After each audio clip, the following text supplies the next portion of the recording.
Welcome to the Kick Sugar Coach podcast. Join me each week as I interview experts who will share the science of sugar, sugar addiction, and different approaches to recovery. We hope to empower you with the information and inspiration, insights, and strategies you need to break up with sugar and fall in love with healthy whole foods so you can prevent and reverse chronic disease, lose weight, boost your mood and energy. Feel free to go to my website for details on my coaching programs and to access free resources, kicksugarcoach.com. Hello, everybody, and welcome to the Kick Sugar Coach podcast. I'm here today with Sherianna Boyle, and actually she's been on my podcast before, but she has a new book out. It's called Energy in Action. It's one of I think it's number 9. Is that right? It's actually 10, number 10. Oh, gosh. Who can keep track? Who can keep track? So let me just share Sherianna's Boyle's bio here. She's an emotional detox coach. She's the author of 10 books, including her most recent one, which is out on May 2nd, Energy in Action. And she has books, her other books have been Emotional Detox Now, 135 Practices to Renew Your Mind, Heart, and Spirit, Emotional Detox for Anxiety. Clearly, She's area of expertise here is in working with the emotions, which is a place where many of us wind up in one of two places, where we're stuck, we're overwhelmed, or we're repressing it. So Sherry helps us navigate, how to move through them and how to use them to manifest lives that we love. Sherry has been featured in over 90 articles. She's a presenter for the renowned organizations such as PESI, Kripalu Health and Yoga Center, and universities. Her book, The 4 Gifts of Anxiety, endorsed by the National Association of Mental Health. She's an adjunct psychology professor and founder of Emotional Detox Coaching, serving clients of all ages and all abilities around the world. She's also, last but not least, a podcast host herself of an amazing podcast that has literally gone explosive. It's called Just Ask Spirit. Welcome, Sherianna. Oh, thank you so much. Thank you for that. Welcome. So what inspired you to write your latest book? Well, it's really like an evolution at this point. One book evolves into the next book. And as you stated, I've written 3 books on emotional detox. And so I've been really focusing on emotions for a long time, teaching people the value of processing them.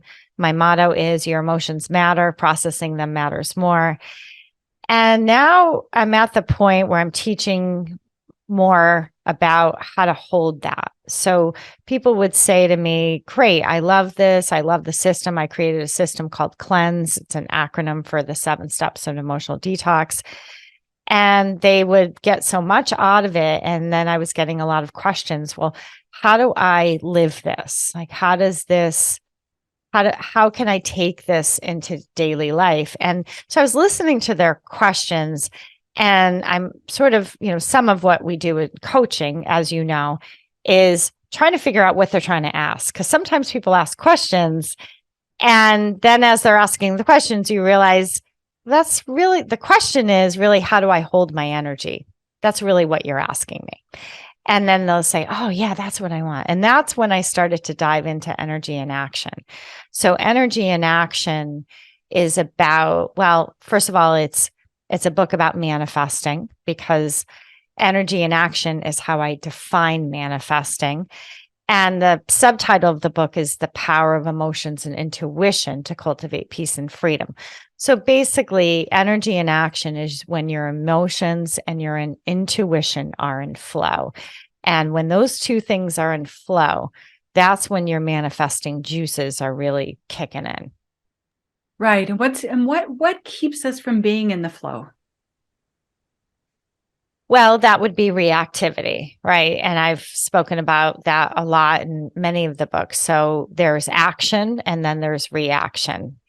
And so reaction is when we're constricted, when our energy is constricted, when it's restricted, when it's held back, when it's suppressed, oppressed.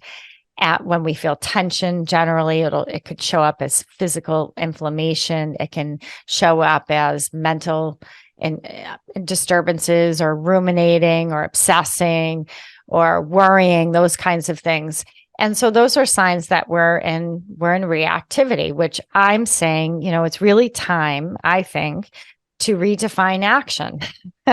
What is action? Because, and I'm talking about energy and action. I mean, there's action in terms of I'm going to take action, I'm going to execute and do these things today. And then there's energy in action, which is movement of energy in your body. And that is when it is in flow. When your energy is in flow, you feel calm, you feel centered, you feel focused. I think that's the biggest thing. You're not all over the place and distracted. You have a sense of purpose. You feel grounded, and you can also have balance, because a lot of times what we do is we set goals, we hit the ground running, and then before you know it, we feel like we're spinning out of control. Even if things are successful, see people say, wow, I got what I wanted, but did I really get what I wanted? Because now my life feels like it's so much to manage. So it's really about creating that balance and that harmony, and energy in action is about the spiritual laws of the universe. So that's how I kind of tie in. Okay, let's look at how to hold your energy now, and let's use the spiritual laws as a guidepost. Oh my gosh, so much to unpack there. First, I wanted to jump in and say, as you're speaking, because of my big interest these days is trauma recovery. And so the 3 states of the nervous system, right? The parasympathetic, where we're calm and we're grounded and we're focused and we're balanced, we're in flow, right? That's otherwise known as the vortex. It's known as the zone, right? Like I have a list of about 15 or 20 names of what it's like when we're in what you're describing as the flow of energy and action. And then when we're in the matrix, when we're in trauma overwhelm, where we're reactive, we're stuck, we're in the trauma response, or we're in the high stress response, right? That's a terrible place in which to try and manifest, right? That we're usually just trying to keep our head above water, or we're frozen, we're collapsed. So it sounds to me like, if I translate it into that language, that what you're describing is how to get into the parasympathetic, that creative, resourced, calm, and grounded and creative place.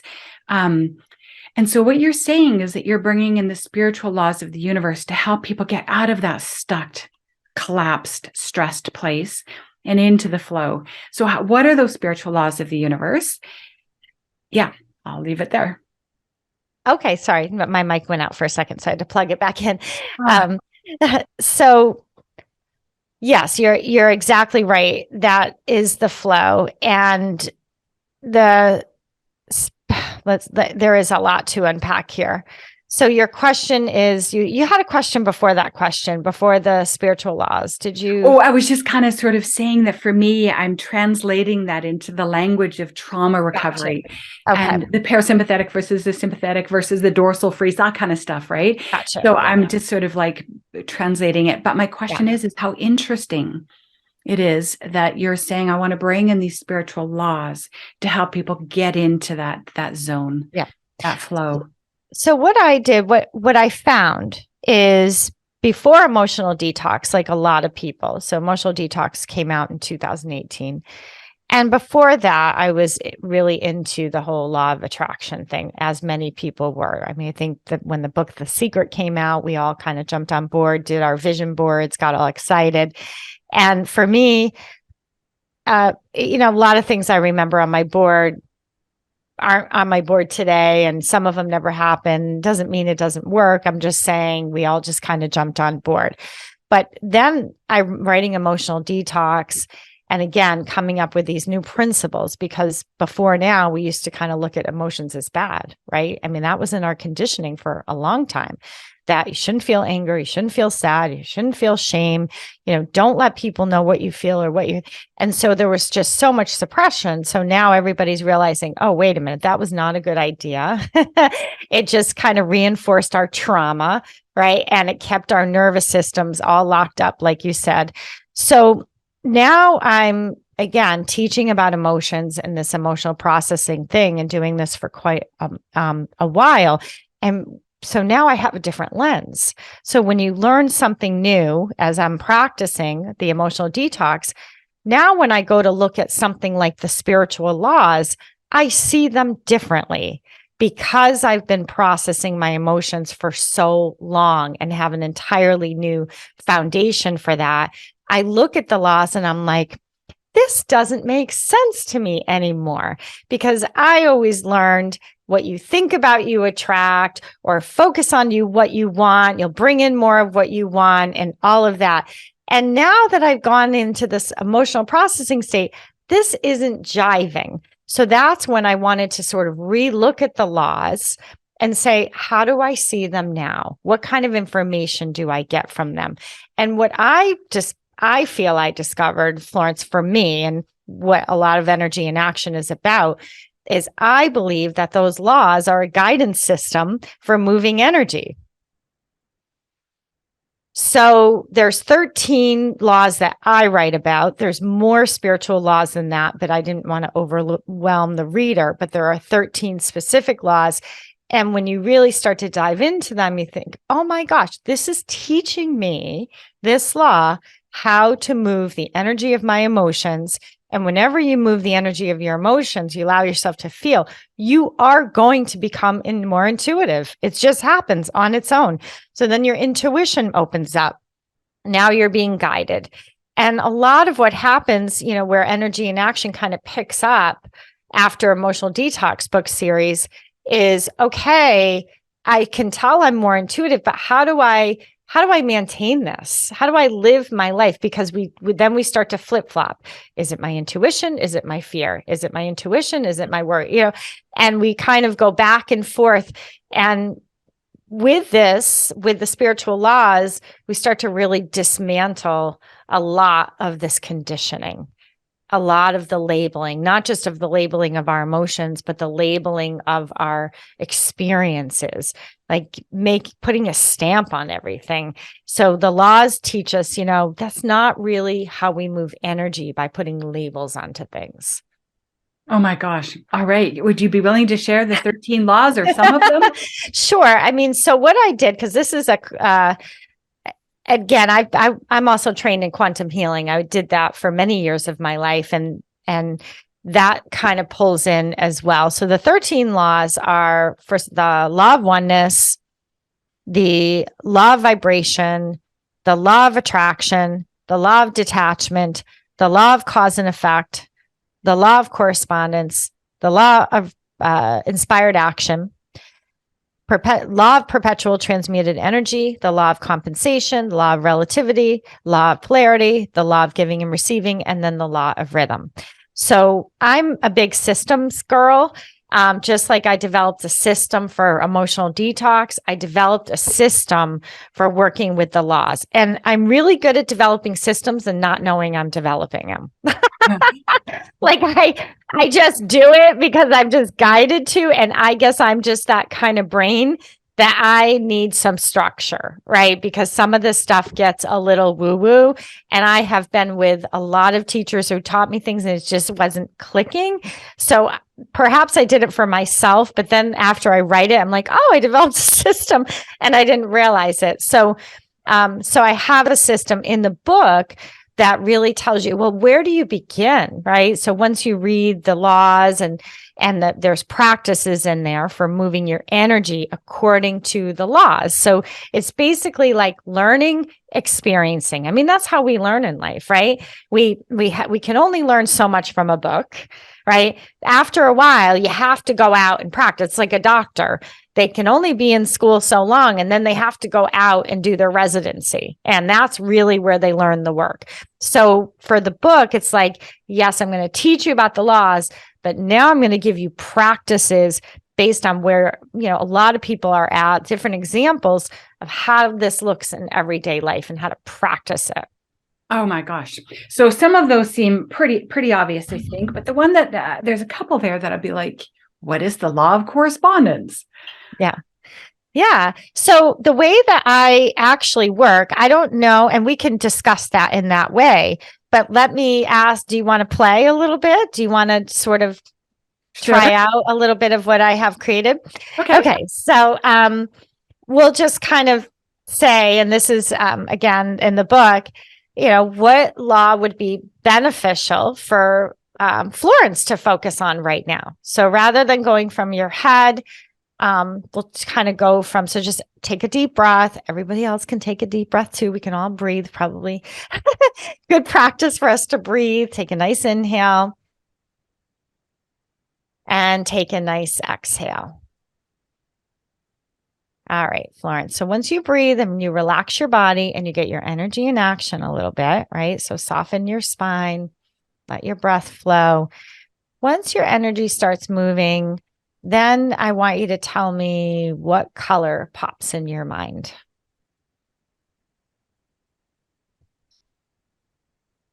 Oh gosh, I didn't grab the first darn color, and I hesitated. Now I've just got the whole bloody rainbow coming at me. Purple. That's not a bad thing. Sort of Purple. a blue Okay, well, purple, bluish purple. okay. Would you say it's an indigo? Yeah. Okay. Okay. So you're leaning into indigo. Okay. So, and I love rainbows by the way. So so the first thing you saw was rainbow? No, I'm not sure. It flitted really quick, and then by the time I was it settled in. Okay. What color was that? What color was that? Yeah, And then I just started getting the rainbow. Yeah. So, indigo is what I pair with the law of polarity.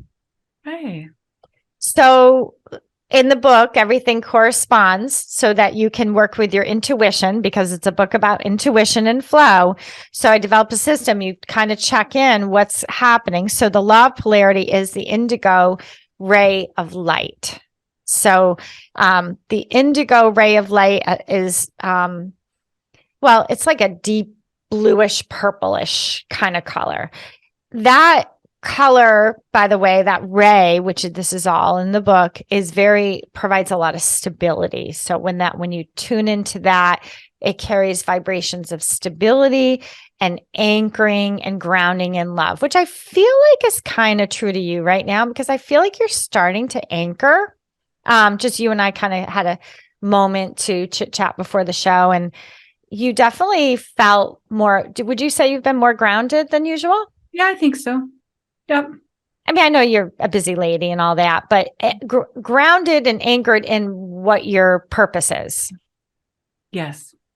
That's what I'm feeling. Maybe not like, of course, maybe not your life so much, but your purpose, like where you're anchoring. I think both. I think both are both. Okay, great. So I feel like that as well. So the law of polarity is about, dual action, right? So there's always an opposite.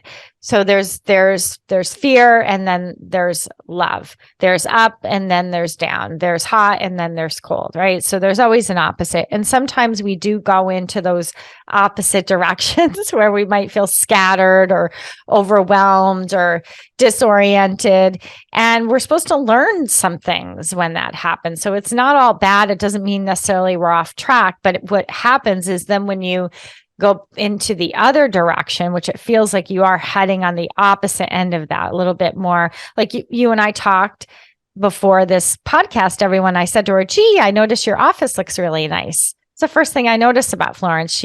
You organized your office, and you said, yes, I cleaned it up. And to me, that's energy in action, right? It hasn't been that long since you and I have spoken. And so I can just tell by your surroundings that there's been some movement inside of you, right?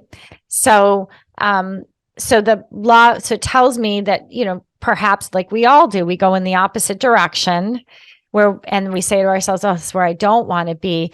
But the spiritual laws of the universe tell us, well, the law of polarity it exists so that when you do go in the other direction, you know the difference, right? You have discernment, you have clarity, and you're less tempted. Wouldn't you agree, Florence, that you're less tempted as you get that strength? You're less tempted to go out of balance, because we all have temptations, right? In life. Oh, go over here. Look at this shiny thing, right? This would be great, And if we don't have that sense of security and self-confidence, we might think, oh, well, I thought I had it pretty good, but yeah, you're right. Maybe this isn't it for me, right? Maybe I'm supposed to be over there. And so the law of polarity, again, sometimes we do that. We go in a relationship that is totally different than what we wanted, but we learn from that And then when we're in the other direction, we start to stabilize there. We start to say, or we spend less time going off track. Does that make sense? It does. And I translate it again into my sort of trauma theory work, Yeah, verbiage language that we call the window of tolerance, right? Like I can imagine that the law of polarity reminds us that there's these extremes, right? And we bounce between the extremes. We've gone into overwhelm or shutdown. And what does it mean to hold the center of our window of tolerance, right? That we can stay balanced between the two different sort of ends of the spectrum of behaviors, from working too hard to slacking off, or I don't know, like, right? Like, oh, absolutely. the binging and the restricting with food, because a lot of people will understand that in the context of the food struggles, right? That we have, that we're over binging or we're restricting and we're bouncing. So what does it mean to hold the sweet spot between these polarities? Right. Well, the reality is the laws tell us that they're just difference in degrees. So they're on the same continuum. They just vary. So they're not that much different. It's just different in frequency and vibrational frequency.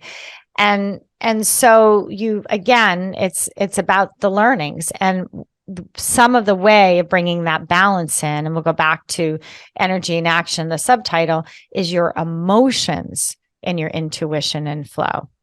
So you can't really have one without the other. I mean, you can tap into your intuition, but if you're not processing your emotions, then you're not going to really trust that intuition. Or sometimes it gets a little clouded or get a little easily influenced by other things.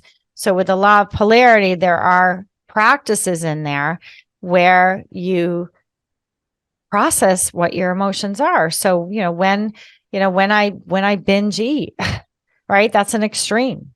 When I binge or when I overwork or when I overextend, it makes me feel, and really kind of starting to breathe into that and starting to transform those, which a lot of them are reactions, into higher vibration, get your intuition and flow.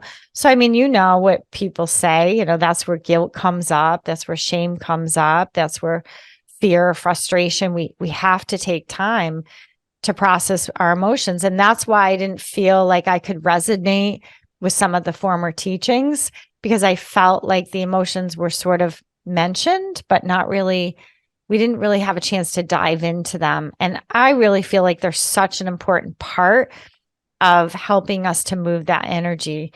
So processing the emotions, then following what you feel.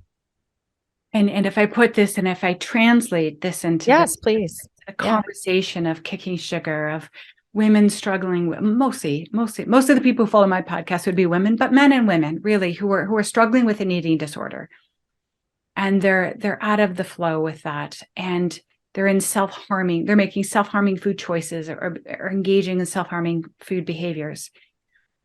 When we're doing that, one of the very great reasons for actually walking the path of abstinence, where we eat whole foods, we make decisive decisions to eat our 3 meals and the no snacks and the right, like we clean that up. There's a structure. Mm-hmm. And we lean into that will create the vacuum for the emotions to come up. That so often we're using food to suppress.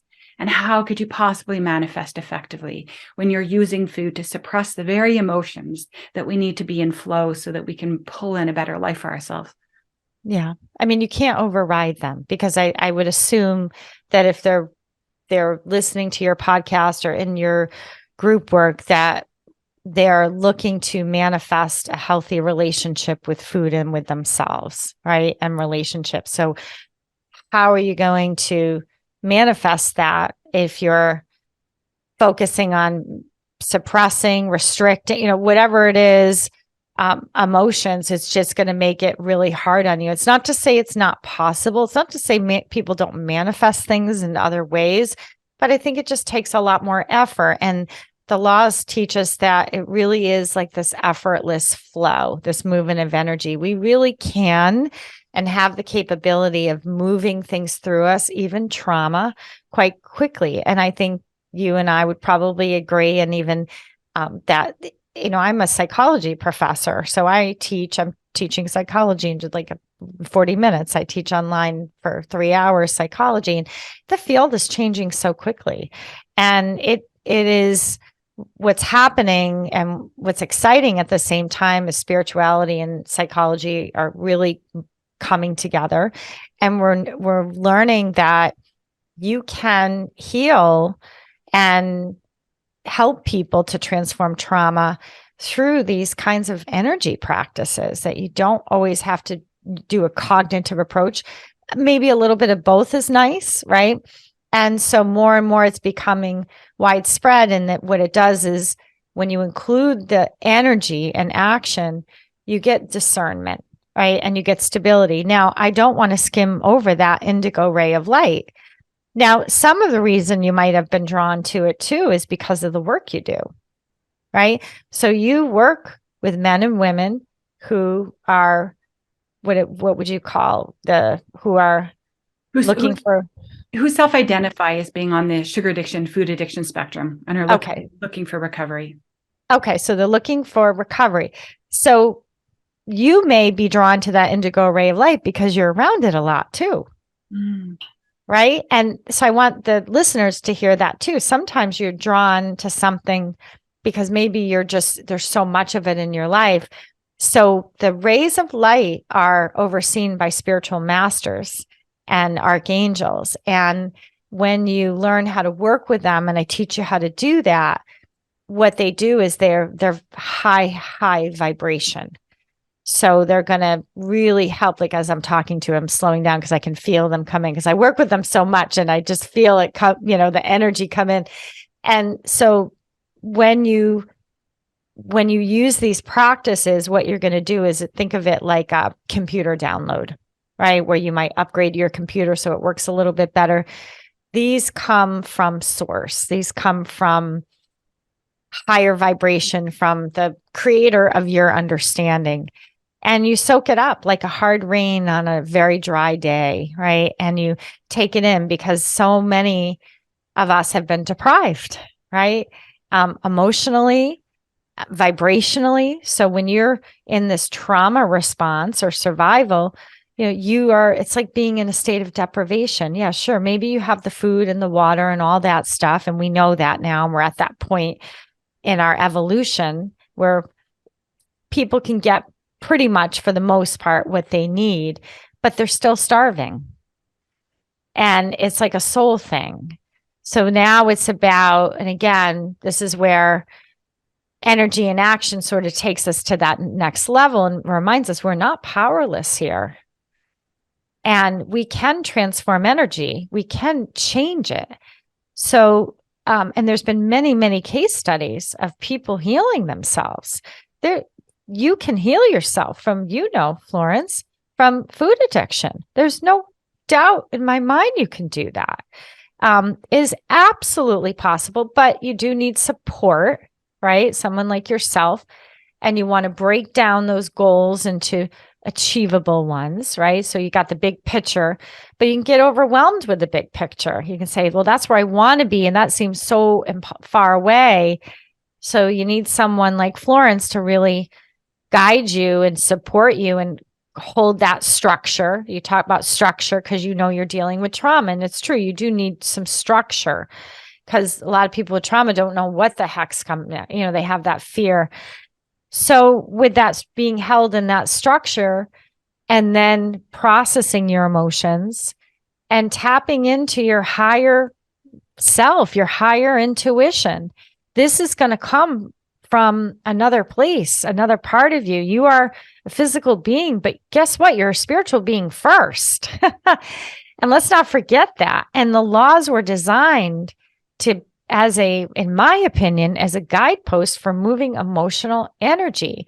And yes, you're going to have opposing emotions, right? We just don't want to get stuck there. Now, their other laws will support you. So the law of polarity says, okay, well, there's one, there's always dual opposing. Okay, I get that laws. There's going to be different experience. But then I have the perpetual law of transmuted energy that reminds me, yeah, but I can change that energy. I can transform it into something new. I don't have to just sit here and tolerate it. I have a say, right? So then these other laws kick in and they work. I say they work like a network. I kind of look at them like the brain, like neurons. That's the way I kind of associate. There's specialized neurons in the brain and they all have a job. And sometimes some of those neurons are taking a break. They're just having a rest. And the other neurons are doing a lot of work and then they take a break. And that's the way the laws work. It's like a dance, synchronizing, but you can't really, it's like the brain. How do you appreciate your brain if you don't learn about it? Incredible. So what you're describing is that there's ways of intellectually, the top down, cognitive behavioral, working with the mind, working with thoughts that can create shifts. But what you're talking about is sort of at the somatic level, at the energy level, at this visceral level of experiencing energy that comes from beyond us to support us and having the energy to actually sort of move through a collapsed or a freeze response or a trauma response. Because when we're in trauma, our autonomic nervous system is in charge, which means that, of course, we're only reacting. There's no pause. It's right in there. It's here to save the day. It's here, we're all survival oriented. So, of course, we're in reactionary mode. But if we can somehow work with these laws to bring in a higher vibration of energy to help lift us so that we have the energy to do the work that we need to do to move into the flow, to move into the parasympathetic, to move into that resourced, calm, creative place. I'm just translating. I'm just sort of. I love it. Yeah, no, you're doing great. And I appreciate that. And I think it is about bringing back your faith again in a way. I have a very strong faith, but I do work with a lot of people whose faith was shattered or broken, or they feel betrayed. I've worked with a lot of trauma with people who have been shunned from families because they didn't believe what they believed. And I think that all of that is coming up to be healed. And what I love about the rays is their vibration, and they're connected. And when I studied them, there was I really had to dive into the world of spirituality, and there was a lot of different viewpoints on them. And one person would say one thing, and I was making myself crazy. I'm like, finally, I had to really, again, like you say, come up with a structure and not really hunker into one specific thing that one person was saying, and really follow my guidelines and intuition as well. But more importantly, let it come from your emotions and flow. So feel your emotions. Don't make too much meaning out of things. Know that it's all from a divine loving source. The law of oneness reminds us that we are one in the end, right? And the closer we get to that, the better we're going to feel. And the point of incorporating them is to remind people that you're not alone. And I think a lot of people suffer because they feel alone, or they feel like they're not loved, or not protected. And these frequencies are there for you, and they will protect you. They will love you. They will give you every single thing that you need, that you believe that you didn't get, or in your family line, the people in your line didn't get. So good news is we can give it to ourselves just by processing our emotions and opening up your intuition, keeping an open mind, noticing and observing, and allowing and receiving what's available. Incredible. Yeah. Many of us experience the beginning of our journey of recovery is that surrender. I am addicted. I don't have freedom here. And there's almost like this openness. Okay, I need help. I want this to shift. And those energies of wanting a better life, wanting freedom, right? You can use those energies to create that surrendered place where you can call in. And I recall, 20 years ago, I was agnostic. I was like you, I was spiritual, kind of open-minded, but didn't really have a particular path or a way of really making sense of it all. So one time I had gone and dug cookies out of the bloody garbage in my backyard in the dead of winter, no less. And I just thought, this is crazy. Like, this is crazy behavior. And I dropped to my knees, and because I was nursing my daughter Sky at the time. And I thought, oh, hell, it's one thing to be pulling my body down, but I am sure as heck not going to be dripping sucrose, sugar into my baby through my breast milk. Thank you very much. I have got to figure this out. So I dropped to my knees in tears. And I just happened to have been facing my closet, which was open. It was an open face closet, and the shoes were on the floor, and it looked like I was praying to the shoes, but I didn't know what I was praying to at that point. I didn't know. I just knew that I needed help from beyond, that my white knuckling it, my controlling, my trying to be good, stick to this sugar-free diet was never going to get me to the freedom I needed. And so just that's where the emotion of I am at my bottom, I don't want this, right, led that to that opening. Yeah. And boy, did it come in.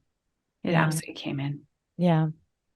Yeah, it's that's beautiful. Thank you for sharing that, Florence. I think a lot of people can relate to that moment, that breakthrough, that opening where we let light in, right? And that's what I love about working with emotions in this way, is let the light in, when things feel dark, when they feel heavy, when you feel like there's just too much pressure, the more light you can let into your life, open up, and just flood it with light. And so some of my mission with this book is to really bring light on the planet. And I do believe there's a couple things I learned from manifesting in this way. I believe that manifesting was never meant for the me, it was meant for the we. Wow. Right. So it's an important part. I was really fortunate to have a really wonderful teacher for a while. She has passed, but I was the best student. And sometimes I think she's working with me from above, but from another place. But she really taught me that. So I have to give her credit for that the pattern doesn't actually get complete until we're all completing patterns, right? Because I can complete a pattern, meaning a pattern of reactivity. So if I'm, and yet if someone around me is in that pattern, then that's like a mirror, and I'm still affected by that pattern, right? And the laws tell us that.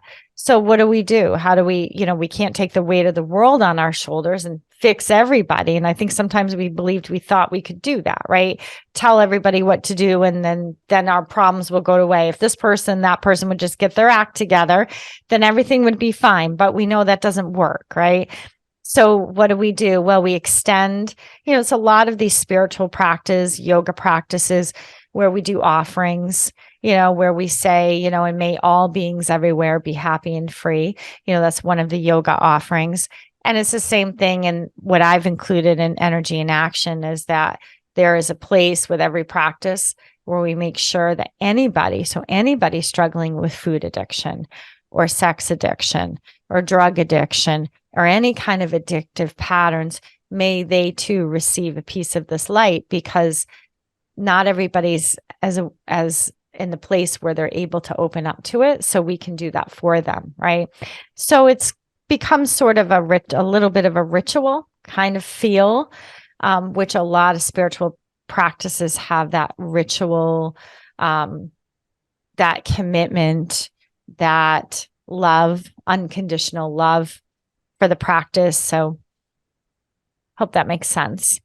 Yes. And it reminds me of how difficult it is for those of us that come out of childhoods where there was a rupture in attachment, there was relationship wounding, there was abuse, neglect, abandonment, and how incredibly difficult it can be for us to believe that, well, if our own parents weren't really there consistently or sufficiently in terms of the love and the support and the feeling of safety, why on earth would I believe that some remote entity from beyond could possibly show up in that way for me, right? And that's part of the journey of healing. It's that leap of faith that humans might not show up for each other, but the source energy does. And it's a question of proving it to yourself. Well, they won't if when you feel your emotions, anything is possible. And I for years, I went to church and did prayer, and I wasn't feeling anything. I was just going through the motions, right? Just because you're going through the motions doesn't mean you're feeling. Sometimes that's a management system. Sometimes that's a control system.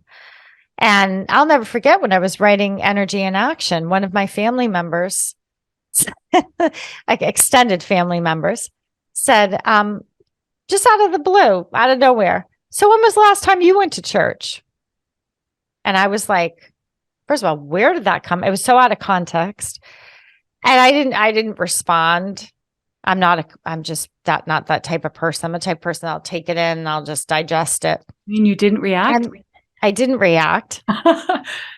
And then I thought to myself, well, I will process things. I will take a moment, say, when he said that, it made me feel, right. It could make me feel judged, make me feel hurt, make me feel defensive. I still there was still something there just because I didn't say something, right? Like a lot of us, just because we're not saying something back doesn't mean we're not having a reaction. So, but then it occurred to me, I'm like, oh, he thinks I have to go to church to have a strong faith, because I thought to myself, and this is where, this is now all starting to change for people. And I'm not saying don't go to church. I think all of it's wonderful. What I'm saying is, I think we're coming into a time where people are looking to go back into their faith, but they want to do it in a way that feels right for them. And and so for me, it just feels it's a very private practice. And I've gotten a very close relationship with, the God of my understanding by allowing myself to process emotions and follow my intuition. And I think that can give you a lot of stability. Mm-hmm, mm-hmm. And many of us who use food to repress and suppress emotions, to numb out, to get distracted, to avoid feeling, are missing out on one of the great resources, right? The energy of emotions to sort of awaken us, course correct, create insights. And I think this is such a reminder why we think we're giving up sugar and flour and food and junk food and all the binge eating and all that stuff because it's causing health issues, or we're overweight, or we're depressed. But there's a whole next level that Sherry's talking about here, where the whole next level is it gives us access again to this energy, the energy of emotions, to be able to sort of take this and, move our lives. And then we wind up asking ourselves, how great can our life get? That's not a thought we can have in the early days of recovery. We can't even imagine. We're just trying to save our lives. We're trying to keep our head above water, to keep the diabetes from getting worse, or cancer coming back, or to get the weight to stay off. So one thing, a guidepost there for people is manifesting. Stop focusing on what you want. That's one of my recommendations. Stop focusing on what you want and focus on what you have. And I'm not just talking about the blessings. And I know we all have blessings and things to be grateful for in our lives. I'm talking about, you have breath, right? You have this body, you have emotions, lots of them. And when they're in a processing state, when you move them, when you move that inner energy, they become an incredible resource for you, of healing, of connection, of growth, of expansion. They can give you purpose and focus. Once that energy is in action, then really anything's possible. And you stop trying to fit in. So many people, it's just the way that they handled being hurt, or, like you said, abandoned. And I always say that a lot of what we're releasing in the cleanse, which is the system I created, is we're not getting rid of emotions. Let's be clear. We're getting rid of reactions, right? We're getting to emotions. So we don't want to treat emotions like we want to get rid of them. We want to move them. There's a big difference. So when they move vibrationally, so remember, you're made of water, like 80 to 90% water, Florence, something like that. 70 to 80, maybe something like that. Something, depending on who you are, right? And so when you breathe, maybe you have a prayer, maybe you have a chant, or one word could be peace. I work at a college. I also teach yoga at a college. And, I have students from all different walks of life, all different beliefs.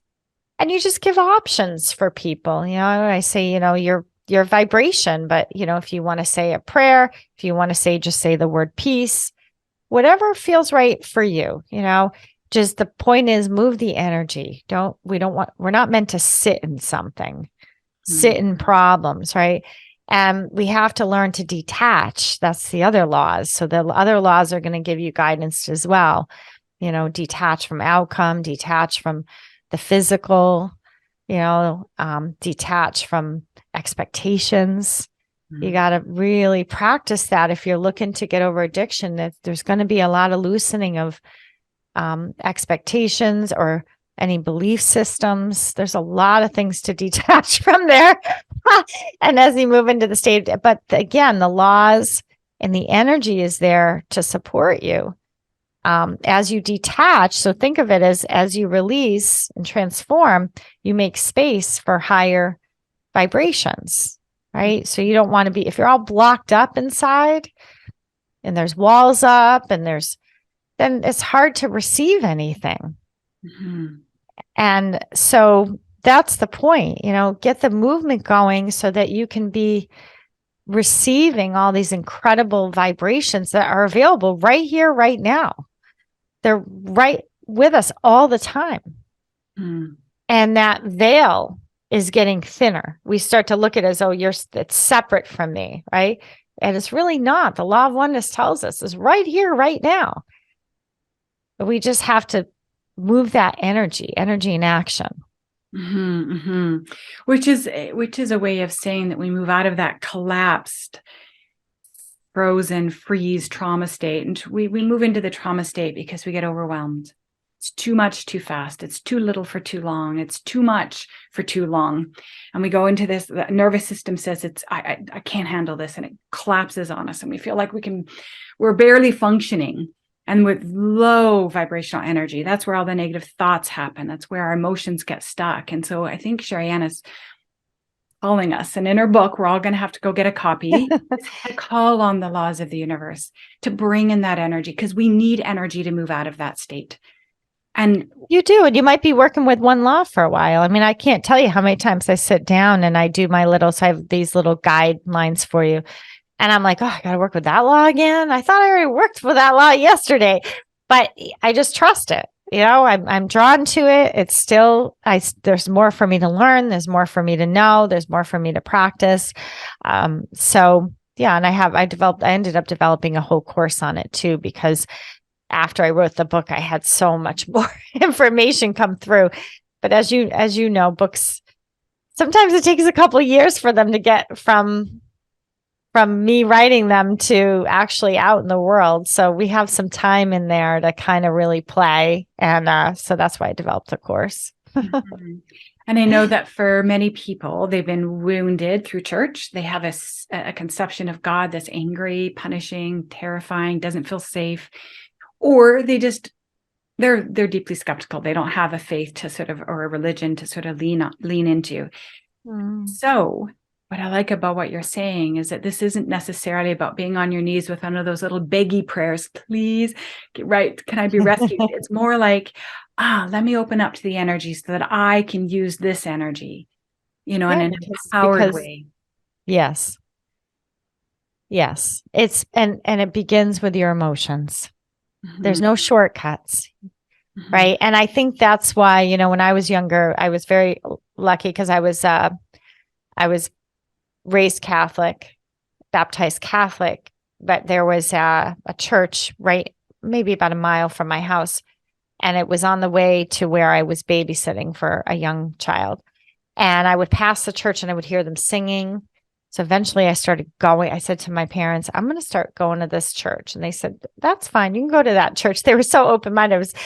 I didn't know what it was. I just went in. I just knew I liked the singing. And later on, years later, my mom said to me, that was a Baptist church that you were going to. And I was probably like maybe 14 years old going to church by myself. And it's the singing, because singing helps you feel, right?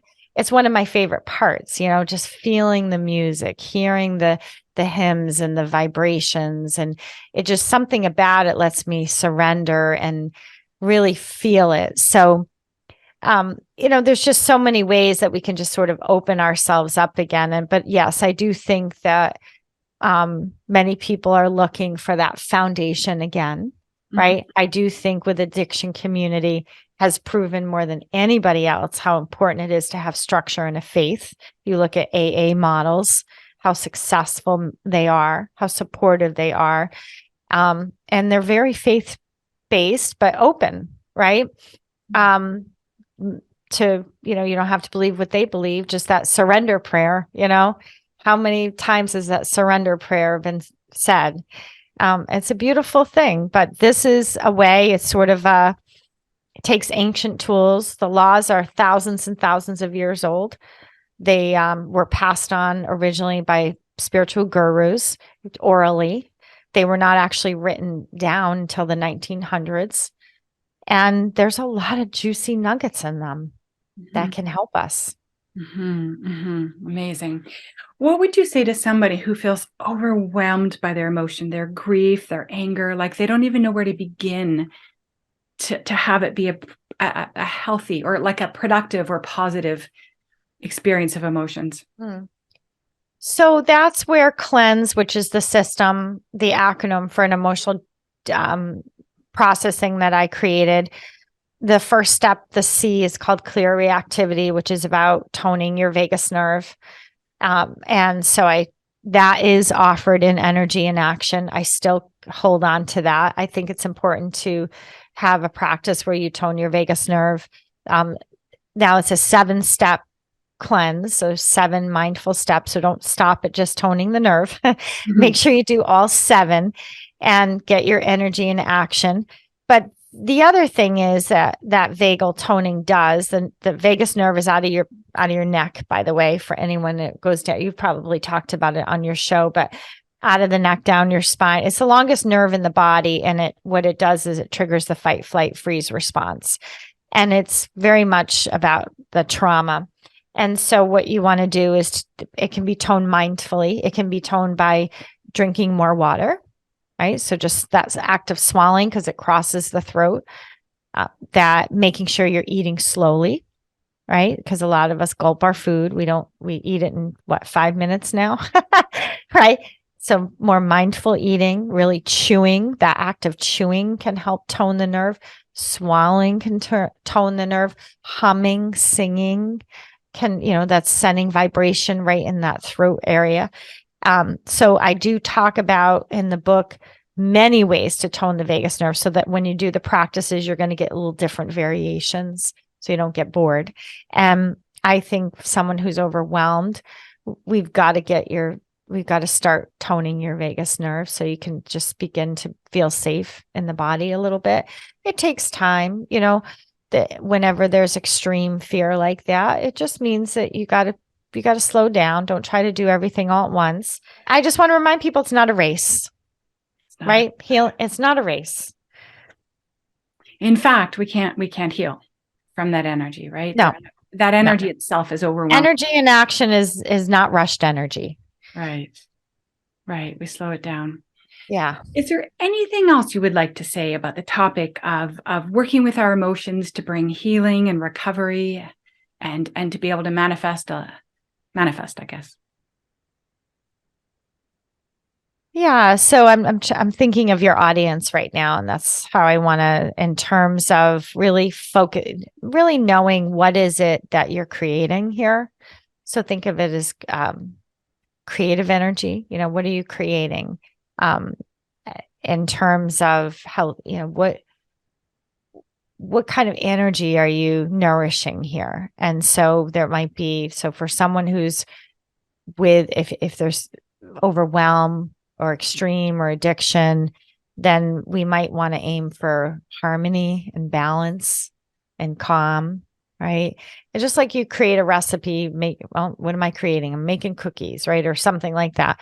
Well, I'm making a recipe, creating a recipe for calm. And focus on, okay, it's going to be calm. That's what I'm nourishing. That's what I'm going to be noticing, allowing, receiving, observing is calm, taking part in practices and observing how that affects my body. And really detaching from outcome or comparing yourself to others, because I think that can happen a lot. One of the laws is all about that. So be mindful if you're comparing yourself to others, and just nudge yourself back. That means your energy is not in action. Put it back into action again and again. Look to the cleanse in the book because it's consistent, and once you do it there's 52 of them. So once you do it 52 times, I think you're going to have an idea of how this works. What do you mean there's 52 what? So I give 4 practices with every single law. Oh, I see. Okay. Yeah. Yeah. So there's 13 laws, 4 practices. So that's 52 practices in the book so that you can align and harmonize with the law. So make it Oh, about the law, right? So rather than about this is where I want to be, how do I live in harmony with this law? How do I experience this law in my life? So how do I experience the law of oneness? What does that look like? Do the practices and get to know that. oh, wow. Got it. That Yeah. sounds so practical. Yeah. It's non-attachment, right? Don't make it about outcome. Got it. It's about the laws because the laws are us. They're energy. So it's just had this vision of learning how to play the piano and you're doing your scales and you're like, I don't want to do the scales. I just want to write my concerto, but this is the foundation. You can write your concerto once you know the laws and you're in harmony with them. Yeah. Yeah. Got Get to it. know them. Yeah. They're an energy. They're a frequency. Yeah. Right. Right. Wonderful. Well, thank you Oh, for writing all your books, for being thank here you. today. Again, the book is Energy in Action. And where can people get it on Amazon and Audible? Absolutely. Yeah. Energy in Action, Audible, Amazon. It fully comes out May 2nd. You can pre-order it now, available sheriannaboyle.com. If you go to my website, you can also buy the bookmark. So I sell the bookmark for $1.97 because I mail it to you and everything. I'll sign it, mail it to you. And that way you have a little guide. I have the bookmark right here. I use it as a guide all the time.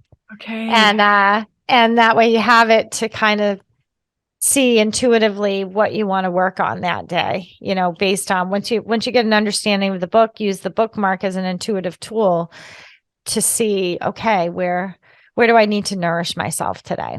Incredible. What law can I harmonize with to get my energy into action? I love it. Yes. Thank you so much again for your time, Sherianna. You're welcome.